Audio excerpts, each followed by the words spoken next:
There we go. Is it live now? There we go. This computer is doing a madness. Hey, everybody. Sorry about that. Computer's having a little glitch here. I think it's getting a little too hot. Welcome back to the channel. Welcome back to MUFC versus everybody. I am your host, Sean, and this is the channel built by and powered by you guys, the viewers. It's your opinion, your feedback, your perspective, your thoughts and views that just make this channel what it is. I'm just kind of here to put out the topics and start the conversation. I'm really thankful and excited to be a part of that and have an opportunity to do that. So thank you guys for making it what it is. And let's dive into another Man United news roundup. So what a difference 24 hours makes, right, when it comes to the table. Went from first to seventh like that. That's just the way it works on the first day. It was fun for a little while, right? Everybody screenshotting the tables and top of the leagues, Xerxes top scorer, all that stuff. So it was fun. Friday's match, obviously, to open the Premier League weekend, to open United's season, was a fun match. I liked a lot of what I saw. Obviously, Xerxes got his debut. Mazraoui was just a revelation. Not that Dalot was bad, but to have Mazraoui come in and get thrown right in the deep end right off the bat without having a whole lot of time preseason, brand new league and everything, I think you couldn't have asked for more. So if you do want to get some more of my thoughts on that, including my 3 thoughts on that, go check out those videos. I have the initial match reaction, and then I've got my 3 thoughts I posted yesterday. So go check those out. We do have Brighton this weekend. So they are currently first, I believe, after putting 3 past Everton. So we'll be here Friday for our preview of that one after, we get the team news and everything. But I will say this right now. We should be worried about Mats Pfeiffer because that is a midfielder who a lot of United fans have been talking about for months. I've been talking about him for months. I did a scouting report on that guy like a year ago when he was still at Feyenoord. Such a good midfielder, and he set up one of Brighton's goals yesterday just because of his tenacity and his power and his strength and his good reading of the game in midfield. He's exactly the kind of midfielder United need. And so hopefully we can bring someone like that in, because I don't think Casemiro has the legs to be that recovery kind of midfielder that we probably need a little bit more of right now, especially with that hexagon. If we are, bypassed in midfield at all, if someone does manage to get a ball through, you're going to need someone with a little bit of speed just if we get caught out. So keep an eye on that one on Friday. Like I said, we will be back for that one. Danny, if you're watching, man, how did your fantasy team turn out this weekend? I know you were going back and forth for a little while between starting a few players. So, and there he is in the chat. Big up, Danny. Yeah, I was just asking Danny how your fantasy team did opening weekend. I know there's still one more match tomorrow, so maybe you have some Leicester or some Spurs players, but let me know how your fantasy team did, Mud. Again, it's not been a breaking news sort of day, but you know that these afternoon roundup shows, they tend to be a little bit more chill. And so besides, there's still plenty to discuss, like I said in the thumbnail, in the description. Still plenty to get your thoughts on, still plenty to kind of talk about. So again, before we do get stuck in, like that video, subscribe if you're new, and put on your Funderwear because we are diving in. Danny says, not great. Still have Porro and Solanke to play. Oh, yeah, I forgot they signed Solanke. It's good. That's a good rotation striker, in my opinion, but they still need a top. I was surprised that Spurs didn't go for Gyökeres if Harry Kane was leaving. I think Gyökeres could have been a perfect striker for Spurs. He's exactly what they need.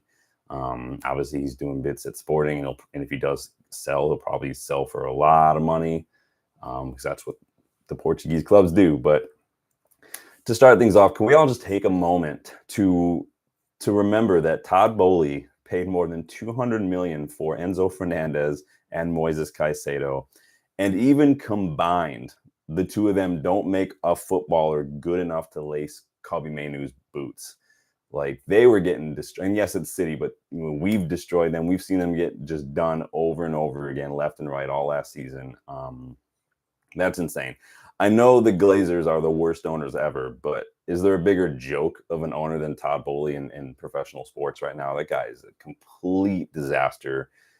If I were him, I would have completely abandoned any and all footballing decisions. I wouldn't even show my face at Stamford Bridge for a while, and I would just let footballing people do the footballing stuff, and I would just enjoy the dividends. If I were him, I'm not saying I like that mentality, but if I were him, I'd be like, no, I'm good.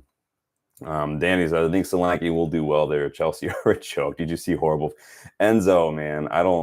That dude, winning your first game of the season isn't for everybody, I guess. And if Enzo is mad about it, maybe he should go sing about it on Instagram. I don't know. If you know, you know. How did he escape a ban, by the way, for that? Cavani got banned for how many games did Cavani get banned for? Like 3 games. And the league's not going to do anything about Enzo Fernandez. Like, what a joke. What an absolute farce this freaking FA is. I was watching a little bit of the Chelsea match. I think I had in between doing laundry and whatnot. So, but yeah, Fernandez just hasn't. He was really good at River Plate. Obviously, that move to, I think it was too soon for him to leave Benfica. He wasn't even there like a full year, right? Like he should have stayed at Benfica for a little while longer, and then kind of just fine tuned his game there. I don't know what that's. But again, that's Todd Bowley-nomics, right? So it is what it is. And Enzo Maresca with his comments about Raheem Sterling and Arne Slot's comments about Kwanzaa. And no one's calling these guys bullies, right? But the moment Ten Hag talks about Jadon Sancho, it's a freaking witch hunt in the media. I'm like, never ignored though, right? Like, it's ridiculous. In other news, now that we're done laughing at Chelsea and their 200 million spent, literally almost $250 million spent on 2 players that were just completely just horrible today, like absolutely horrible. And like Danny says, playing against City has nothing to do with like Enzo's first touch and stuff. Like, just because it's City doesn't have anything to do with his first touch. So it's a joke, but what are you going to do? Moving on, in other news, Phil Jones has officially retired from football. Obviously, a former United player. Kind of got the short end of a stick in a lot of ways with injuries, and then just with the way, people turned him into a meme for a lot of things. I'm not going to go in on Phil Jones. The guy always gave 110% for this club whenever he stepped foot on the pitch for us. I think it's a shame. Like, fans should be ashamed sometimes of the way they treat Phil Jones. The guy didn't even want to do his testimonial because he didn't think anybody would turn up. Like, that's ridiculous. We should not have players that are at the club ever feel that way about themselves. Like, we need to do better. Hey, Nick, how are you, man? Welcome back. I honestly, I know we let him go and he was a free agent. I thought he'd already retired because, this is what I thought. But so he was recently speaking to BBC Radio 5 Live. He says, my career finished shorter than I would have liked, but I'm glass half full. I have completed my A license. I want to get out there and challenge myself in coaching. Ultimately, I want to take charge of a team. I am determined to get there. So remember, we did release him last summer. And then he spent some time coaching our youngsters while he was working on a global football sport directorship course. And then during that time with our youngsters, that's when he was kind of doing like an apprenticeship, like an internship for that A license. So a lot of letters getting a license. I have an F license, which basically just lets me coach like U5s and stuff. But that I was trying to do it the next level up, but then they changed the way that the program is, and now I have to go to like Birmingham, Alabama or something for a couple weeks to do the next level, which I'm not all about. So we'll see that. But yes, big up Phil Jones. You were a good servant of the club. I'll never forget your crawling on the ground to head away that ball away from Olivier Giroud in the box. Like, I've not seen many players at United since that are willing to put their body through situations like that for this club. So big up. And we did see him score in, what was that, Ollie's season against Tranmere. So he is officially retired, though. So he's maybe someone I'd like to try to get on the channel at some point in the future if I ever figure out how to do a split screen remote thing. So if anyone out there wants to teach me how to do stuff on the computer, let me know. Moving on to some transfer news. So someone mentioned on the live chat on my 3 thoughts of the match video yesterday. I want to say it was Irfane. Go check out that video if you haven't again. So someone mentioned Adrien Truffert, a French left back. Well, Belgian-born French parents left back, plays for Rennes. That apparently we've been linked to. And so when he mentioned, I said, I did see it. But so again, 22 years old, Belgian, recently played for France in the Olympics. They did just take home a silver medal. The link is coming from French outlet L'Equipe, right? So this is why it's important. To me, it's never about the news itself. It's about the source. You got to look at the source. And if there's a link in the thing, if it says like, according to reports in the Mirror, if you click on a link at L'Equipe and it's that article says, according to reports in the Mirror, click on that link, you got to follow down the rabbit hole to get to the original source. So when you do that with this story, like, there aren't any other sources or really any other information here besides L'Equipe simply stating that he's attracting interest from several Premier League clubs, including United. So I'm not saying it's a non-starter necessarily, but you have to be wary of links off the back of international tournaments as well. A lot of times that could be agents trying to, get a new contract and things if a player's on a low wage or if he's got a year or so on his contract. So I think he's got a couple years left and he's not making a ton of money a week it runs. So I'm not saying, of course, that's what's happening. I'm not saying we're not interested, but I'm saying, like, I need some sources. I can't just have an according to sources or it's understood or whatever. Like a lot of these Give Me Sport articles. There's nothing wrong with Give Me Sport. Some good authors write for Give Me Sport, but you can't just write something that is speculation and call it news when there's no sources, there's no quotes, there's no nothing. I mean, I could do that. Anybody could do that. So always deep these rumors. Always look for the source and take everything with a grain of salt until, we have a little bit more. Danny B says, we need a solid prospect at left back, Ferdy or that kid. We need something. Yeah, we'll talk on Ferdy in a second here. But again, like with the sources, like I said, you have to deep them. Like this morning, for instance, I saw another link with United's name, and I had to go check that one out. And so we were linked with a hijack move for Georgi Mamardashvili, who's a Valencia goalkeeper. He's Georgian. Very good, still very young. Apparently he's close to a move to Liverpool reportedly, but we've been linked with him. And so again, you have to deepen. Now, I like Mamardashvili a lot, but the report is from the Mirror, and that's not me saying the Mirror are not reliable, and it's coming from Simon Mullock. But again, you have to deep it. There aren't any sources or links in that Mirror article other than the fact that United have reportedly been interested in him in the past. And so basically it's saying, like, well, Liverpool are close to a good deal. United have been linked with him in the past. Maybe the United could swoop in and hijack because they were once interested in him. That's literally the whole gist of the article. It's lazy journalism. It's finding a way to throw United's name in there for clicks on the headline, on the tweet, or whatever it is. That's literally all it is. Granted, like I said, I do like Mamardashvili a lot. He was actually, like I've mentioned a few times, I used to write like scouting reports when I did a website of my own a long time ago. He was actually one of the first scouting reports I did back when he was still like 21, 22 for the old website. But this is a non-starter for me. Moving on. So the Scott McTominay saga, the transfer saga of Scott McTominay, right? The ballad of Scott McTominay's United future. It rolls onward today. So we got a report this morning coming from Corriere dello Sport that Scott McTominay has agreed personal terms with Napoli. Napoli, as Charlie Stilitano likes to say. If you guys ever listen to Sirius XM FC, Champagne Starley, he's a good guy. The report continues, though, and claims that the Italian side cannot afford the 30 million euros requested by United unless they sell Victor Osimhen. But I'm telling you right now, if Emile Smith-Rowe is worth 35 million and Oliver Skipp is worth 20 million plus 5 in add-ons, 30 million for McTominay is still too low, in my opinion. I know we need to sell him. I know we can improve on him for less money. I know that he's all profit, but at the same time, less than 30 million is a piss take, and even 30 million, comparatively speaking, is still too low. So Danny B says, I think if we go for a young keeper, it will be that Suzuki kid. McTominay, please go.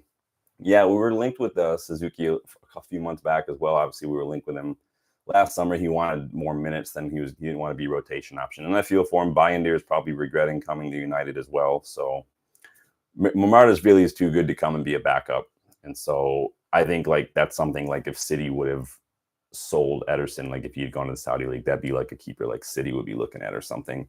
But I really do like Mamardashvili. Good keeper, still very young. There's a lot of young keepers out there that are doing real. Chevalier is really good. Obviously, plays in the French league. I love. I always forget his Trubin. Is it Trubin or Lunin? I get the two of them mixed up. Whoever one plays for Benfica now. I like him a lot as well.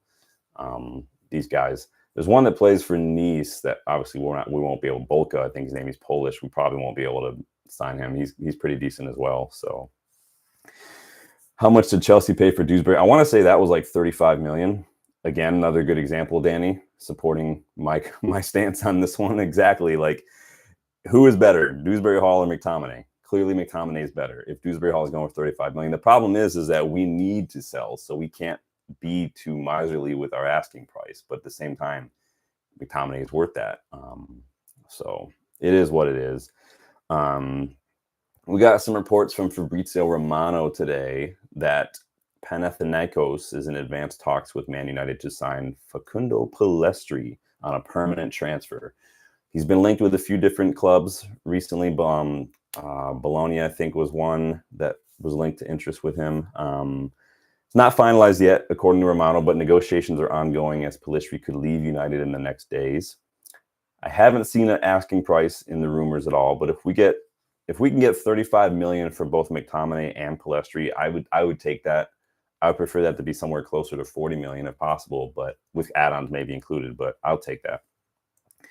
Danny says 25 million with 5 and add-ons should be at least for McTominay. Only has a year. He only has a year, yes, but I mean, McTominay, is what he is. If he'll stay, if he doesn't get sold, is it a year left on the contract? Or is there, that's the year on his current one, but we still have an option to extend?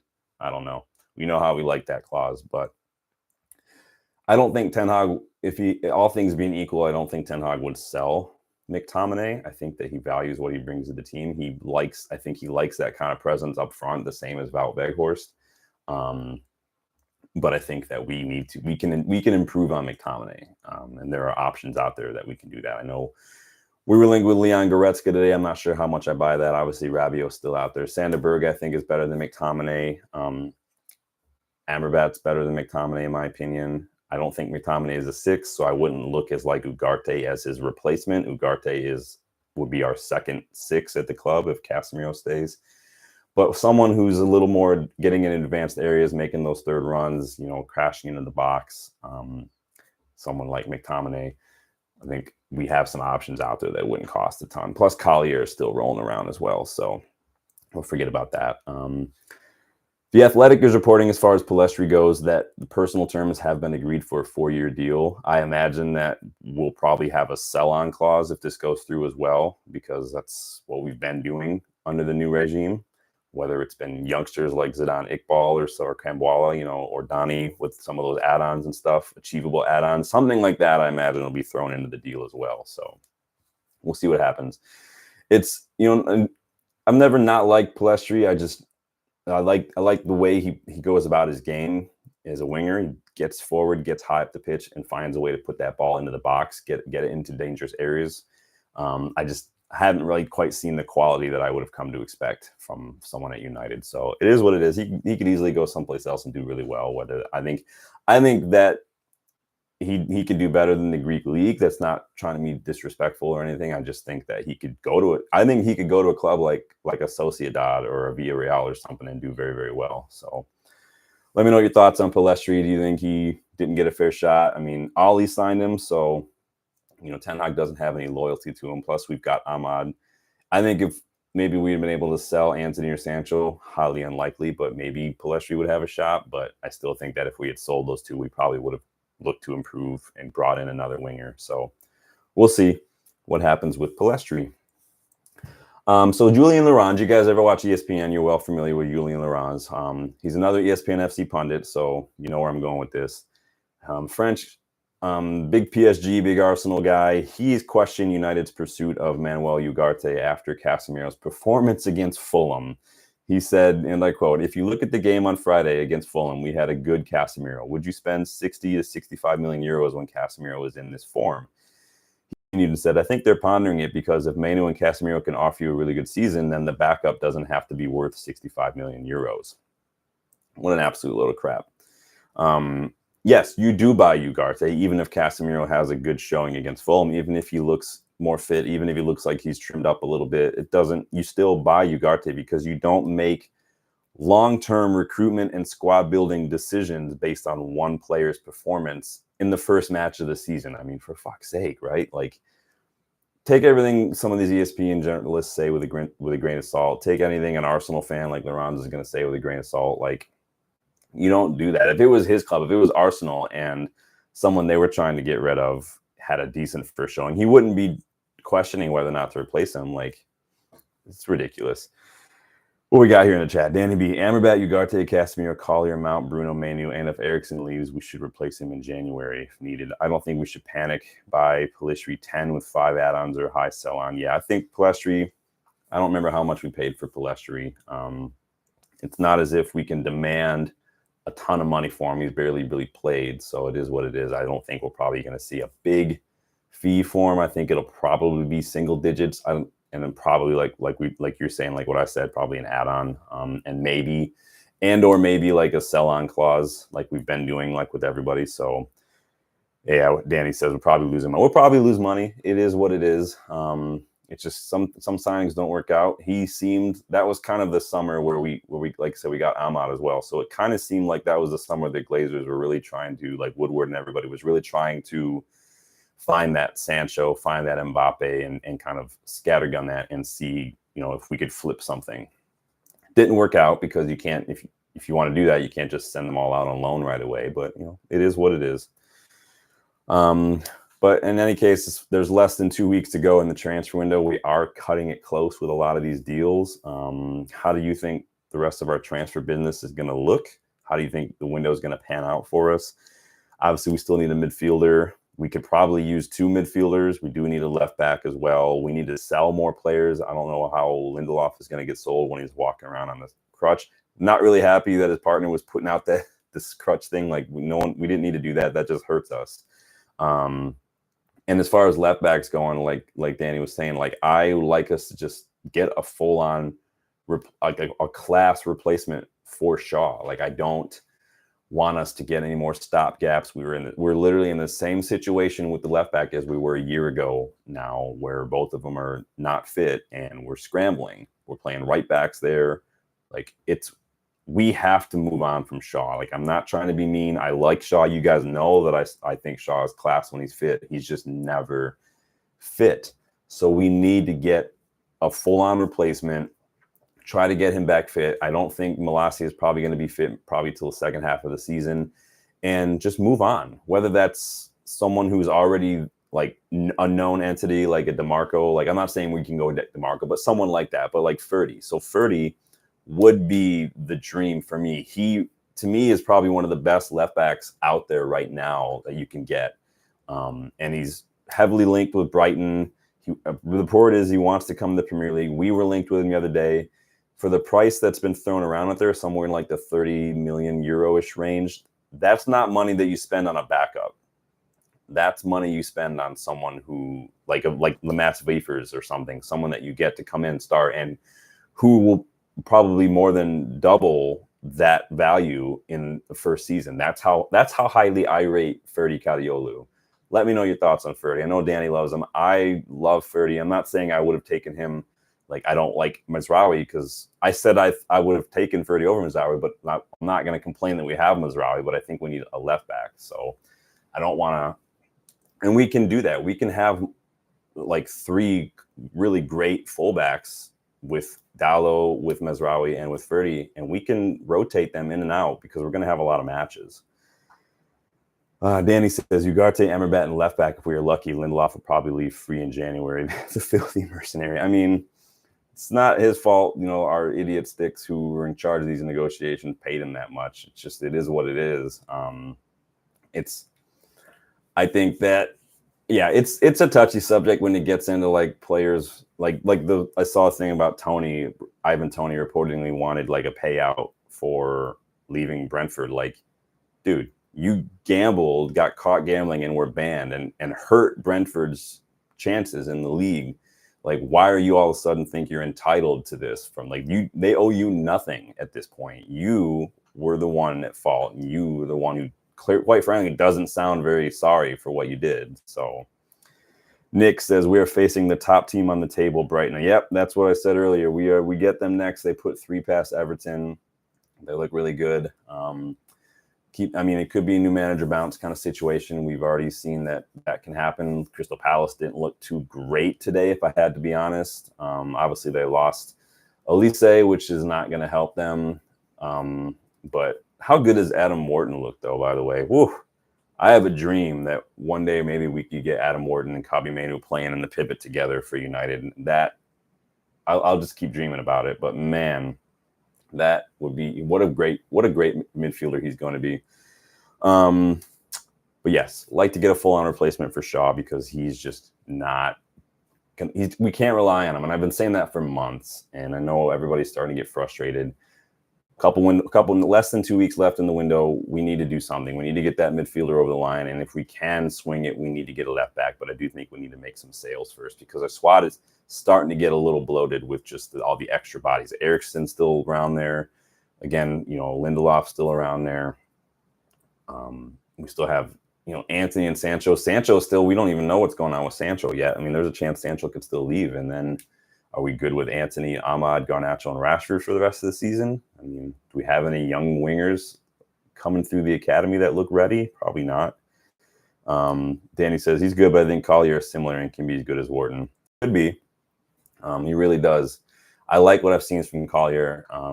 He's looked like same with Amos. That first match jitters in preseason, but then both of them slowly just kind of steadily got better and better over preseason. And so that's what preseason is about, seeing what options we have and kind of folding those two into our planning and considerations when it comes to recruitment and whatnot, and kind of referencing them as we're planning those things. So I do like what I see from Collier. Is he ready?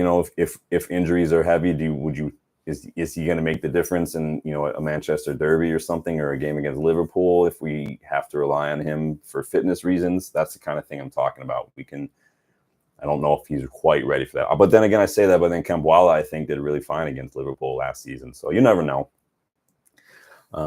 In some squad news, just to close things out. So apparently Marcus Rashford has now entered United's top 10 list for Premier League appearances. He has 273 appearances in the Premier League now.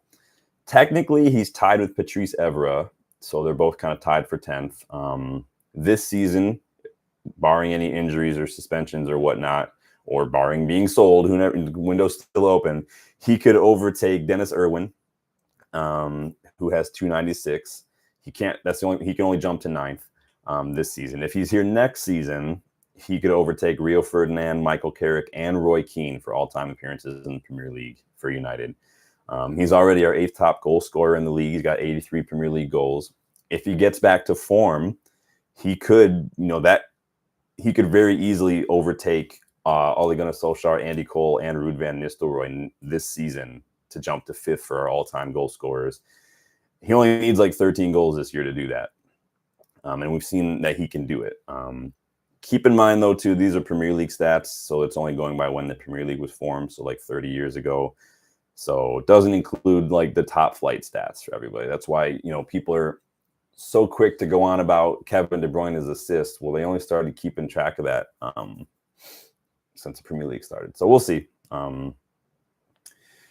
Danny B says, I think once Collier plays regularly, he grow in that confidence and show us what he can do. If we could blend Collier, Oyedele together, we would be sorted. And it's just a question of, are they ready? Are they ready for that pressure? Do they have the mentality to handle it if they're thrown in and they don't play well because they're young? Is their mind and their emotions, are they going to be able to recover that? Are they going to have that intrinsic motivation, that resilience to kind of just push through that kind of stuff, or will they kind of crumble under pressure? We've seen many youngsters, many even really top players, senior players, crumble under that pressure of United, of the media, of the fans, of all of it. It's not for everybody. You have to really have a strong constitution. You have to really be able to tune out the noise. You have to really be able to back yourself and kind of talk yourself through the adversity, find that resilience and push through it. Sometimes it's not easy, so we'll see. I do like what I see from Collier. Like I said, Amas looked starting to get really comfortable on that left-hand side. I saw a couple of really good 1-2s between him and Rashford in preseason. So I like what I see so far. But we'll see. If I had to say right now what I feel comfortable throwing him in the net against Brighton. I probably wouldn't, but we'll see how it goes. But in any case, that is pretty much it today. Like I said, slow news day, but still quite a bit to talk about. Seems like this Ugarte thing has been rolling on for months. This McTominay stuff has been rolling on for several weeks now too. Sancho future still up in the air. Like, who knows what's going on? So we'll be back again, obviously, if there's big news tonight. Back tomorrow with some more news, as it comes out. So hopefully we get some more stuff as the weekend closes down and we start a new week. We've got all week to prepare for Brighton. So keep an eye out for the news roundups throughout the week. And of course, come back Friday. We'll be here with our match preview after we get, any sort of team news and updates from Ten Hag and his pre-match press conference ahead of that match. Until then, guys, enjoy your evening. Enjoy Chelsea spending $200 million on midfield flops that aren't fit to lace Kobbie Mainoo's boots. And I will see you guys on the next one. Later.